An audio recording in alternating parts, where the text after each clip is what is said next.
and it's my pleasure to welcome you all to the continuation of your news and current affairs program, reaching you live from our Lagos studios on the ITV network. I am Joshua Okata. On the program today, our focus is on the second anniversary of President Bola Ahmed Tinubu's administration's achievement, and of course, looking at the reactions from a cross-section of Nigerians trailing his 2 years in office. What's your take on this? Well, to have this conversation this morning with me, I am being joined by a guest in the person of Professor Femi Obayori from Lagos State University. Prof, good morning and thank you so much for joining us. Good morning. All right, now let's go into the conversation proper. Over the weekend, the social media space was awash with various reactions of Nigerians across sections, trailing the achievement, as it were, of President Bola Ahmed Tinubu's 2 years in office. And looking at it particularly in the area of economic policies, social welfare programs and developmental projects. Some Nigerians, especially those who are supporters, as it were, of the Bola Ahmed Tinubu's administrations, have been given various excuses as regards the biting inflationary figures we're seeing that is translating into high cost of goods and services. Some are saying that this is just 2 years of President Bola Ahmed Tinubu in office, and as such, leadership is not a day's job, given the fact that he inherited, as it were, debt from the previous administrations and so many other myriads of problems. Whereas some persons on the other divide are saying that President Bola Ahmed Tinubu lacks no justification whatsoever to be able to rate himself in view of the biting hardship and hunger in the land. What's your take in all of this? Thank you, Joshua. Looking at Bola Ahmed Tinubu's 2 years in office, as you have said, some people have said that we need to give him more time, while for the ordinary masses who are affected by the policies, they can no longer wait. Now, let's first ask the question, what is the ideological basis of the Bola Ahmed Tinubu economic policy? Now, Bola Ahmed Tinubu is pursuing, neoliberal policies, anchored around the removal of subsidy, exchange rate unification, fiscal austerity, privatization, and deregulation. These policies, these measures are measures that IMF had tried over the past 40 years to, impose on us unsuccessfully.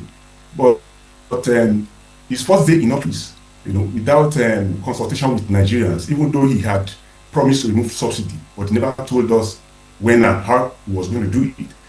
He, did it by fiat, and the effects are quite visible out there.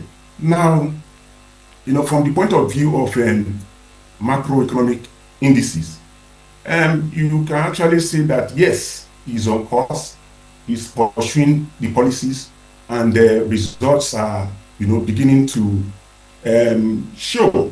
But what, has been these results? If you look at it from point of view of GDP, GDP grew by 3.4%, as of 2024. But then let's look at the other, sides of it. Now, the GDP per capita, the GDP per individual has actually dropped. In 2022, we had go around $2,200. But what we have today is a little over 800. And if you look back, cast your mind back, during Obasanjo regime or at the inception of civil rule, the GDP per capita was actually growing up till 2014, when we had something in excess of $3,000. Now, since 2013, it has nosedive. And the projection is that even though these policies, will lead to increase, that as at 2030, you'll be having something in the neighborhood of 1,200. Now Ghana has over 2,000, and even Niger, which is in a very serious economic crisis, and they are trying to recover 600. So what are we saying about this magic that the president has done on the basis? I mean, when we look at it from the prism of macroeconomic indices, fiscal deficit, yes, we have reduced that from 5.4 to 3, and all of that, we have unified, the exchange market. Fine. But then, you have the downside, and, we begin to understand this more, when we look at, other indices. For instance, inflation is still very much high at 24. For the ordinary masses, of course, this does not really matter to them because these are statistics, right? For the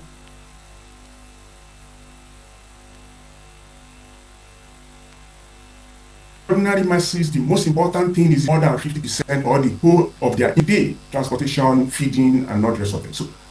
So for the ordinary masses, it is it's not something to write home about. Now for economists, fine. But for the ordinary masses, you have a lot of things that are yet to be taken care of. As we go on, I will be able to speak more to this. All right. I really appreciate the fact that you talked about the economic aspect of it, and of course looking at it on how it affects or translates to the quality of human life. Before I go into my next question, you raised issues that has to do with the removal of fuel subsidy, which a lot of people were taken, aback, as it were, when he came up with that pronouncement.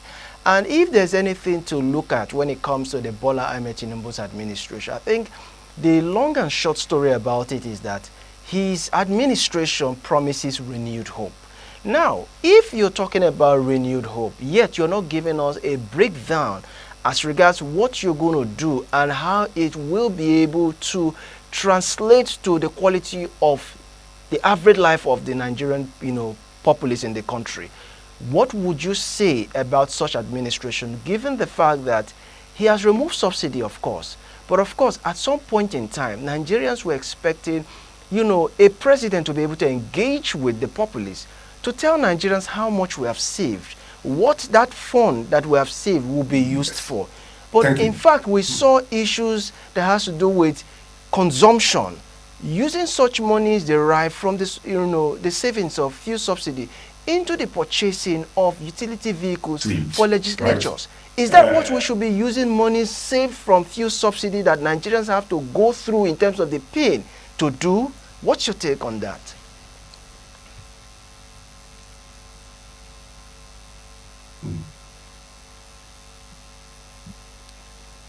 Since my network, something is wrong with my network. All right. Did you get my question, Prof? No, not quite. All right. Now, let me take it again. I said, the long and short story about the President Bola Ahmed Tinubu is anchored on renewed hope. And if there's anything to go by, we should be getting hope from every step that he takes. He removed subsidy without telling Nigerians because they were taken aback on the day of his inaugural speech. Now, from the savings of fuel subsidy removal, the president has yet to engage Nigerians that this is what we have saved from fuel subsidy removal. This is where, in terms of infrastructure, we are diverting this money into. Rather, Nigerians saw the purchase of utility vehicle to the tune of 160 million naira for every legislature in the house. What's your take as regards the issue of renewed hope? Thank you. There was no hope, and there is nothing renewed about the hope. You see, these are a bunch of people who are worse off and who are worse than even military. What we have on our hands is a fascistic regime, what I can call civilian fascism. They want to rule at all costs, and they want to impose their policies, on us to satisfy themselves and to satisfy, their imperialist masters. Now, let's break it down.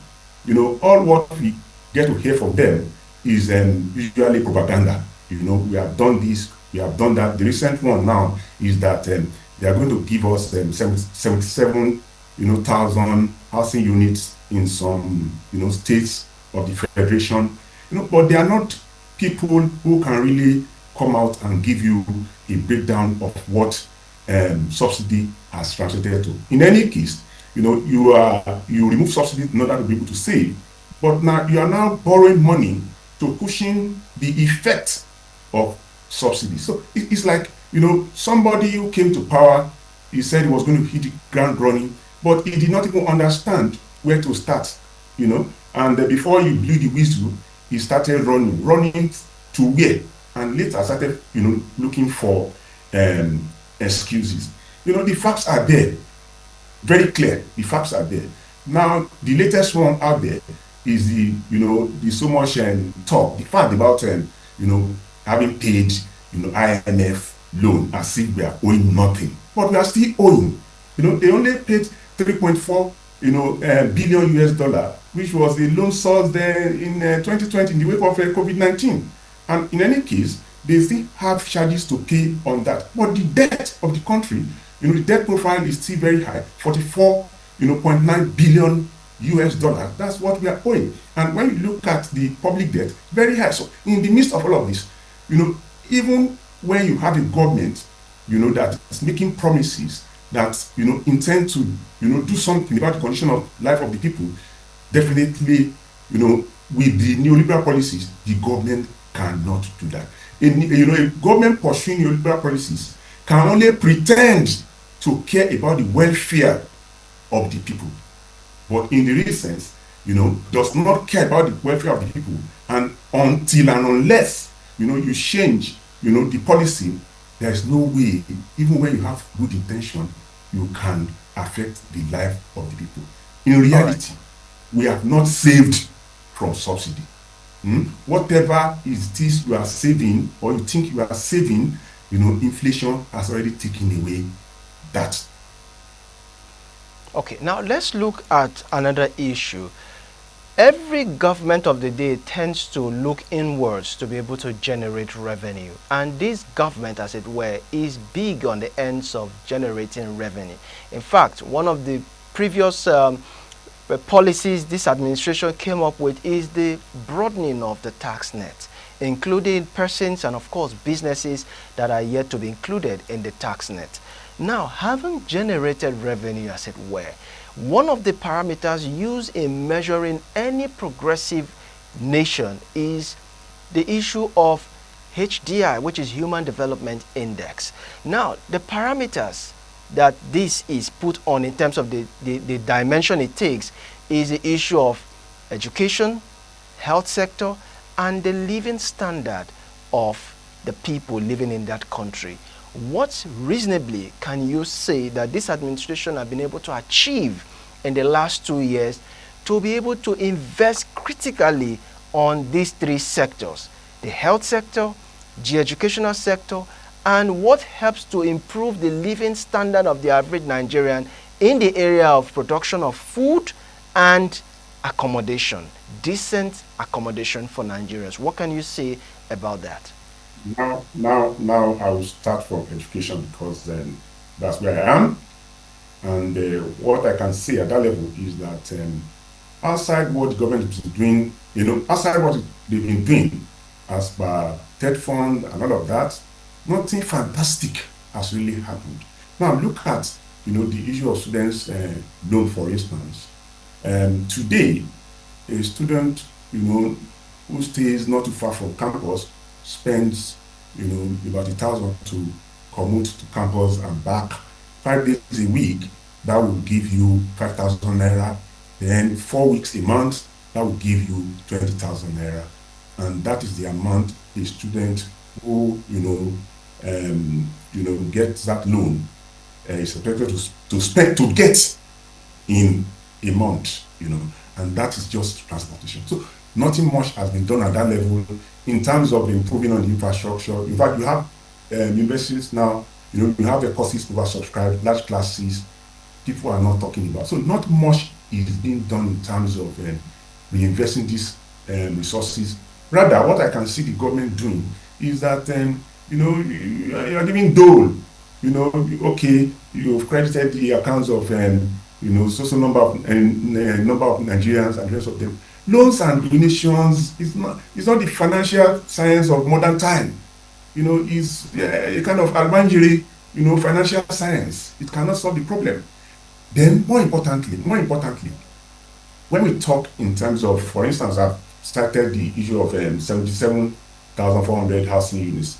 How many people amongst the downtrodden, the basic people, will be able to, afford that? So what I see the government doing is that the government is responding, what I can call audio promises. That's what the government is trying to do. And you can see that attention is shifting gradually to 2027. So perhaps some of these promises are also, part of the effort to, and they are also to them, and they are themselves to us in, 2027. Now, health sector, yes, a number of things have been done. You have this dialysis project. You have a number of health centers that they are trying to improve, across the country. But again, when you look at it, at the end of the day, right, when you look at the cost at which they are going to do all of that and what people stand to benefit, you note that it's nothing to really write home about. These are just audio projects. The most important thing for me, I think, is for government to be able to, empower small-scale businesses, empower the people, let them be productive. All these audio, promises will not, achieve anything. Get the people empowered. Now, majority of Nigerians are in the informal sector. And what has happened is that because of poor power supply, people depend on, a generator, a personal labor, and the rest of them. Today, these people can no longer run their businesses. You are taking them, so, and you are expanding the, tax net. So it's a kind of contradiction. What exactly are your plans to make the people productive? What exactly are you doing? And what examples are people in government setting? For instance, there was this pronouncement that, we're going to be promoting made in Nigeria goods. And I asked myself, are you going to stop using your limousines, Maybach? You're going to stop using your Range Rover? People see the kind of lifestyle you are living. So you are not committed to really improving the life of the people. You are not committed to touching, the life of the basic people, of the downtrodden, people who have lost their businesses, people who have been laid off, people whose incomes have been reduced as a result of inflation. If naira to a dollar was 460 or 463 in 2023 when it came in, and now it's 1,600. What kind of achievement is that? Yes, you have unified the the exchange market, the foreign exchange market. But then what? So all of this boils down to one thing, that because the government is pursuing neoliberal policies, right? Neoliberal policies cannot result in improvement in the quality of life of the people, and the government cannot also tell us that they are pursuing, neoliberal policies in order to improve the quality of life of the people, either in the short term or long term. So what I'm saying in essence is that this government is not committed, and under the present circumstances, it can only make promises. It cannot even do it. At best, you'll be doing what you are doing, which is economic policies based on loans, donations, pledges, and the rest of them. All right, now let's look at the recent, development. This administration was making plans, especially with the commemoration of the Lagos Coastal Road. And over the weekend, the president was in Lagos for the commissioning of that project. A project that is supposed to see the completion of 700-kilometer Lagos Coastal Road. But what Nigerians woke up to is the fact that the Minister of Works, especially in the person of Dave Umahi, told Nigerians that the president will be commissioning only 30 kilometers of such road, which according to analysts, this is just less than 5% of a 700-kilometer road. Would you say that this is worth celebrating after a 2-year term of the president? And of course, looking at it from the angle of, is it even ideal commissioning a road project at this age and time, given the fact that so much resources that should have even gone into fixing other road will be allocated for just commissioning of a road? That's my question to you. Thank you. Well, it's like you've answered that question. But then the truth is, at times I wonder, and I ask myself, to what extent can, we as human beings degenerate? To what level can we degenerate? Honestly, 700 kilometers, we have done about 2.5% of that, and you are celebrating, you are commissioning. Honestly, I wouldn't have had any problem if you had completed, maybe 50% or even 100%, and you are celebrating. In Nigeria, we are used to celebration. But look at it. You have not even, it's like you have not started and you are already celebrating. But then, this is very important. This is very important for them because of 2027, they have to celebrate. Now, going back to what you said. Now, that is, evident of the wastefulness that has plagued us as a nation, and which this regime has taken to higher heights or to the high heavens, for God's sake.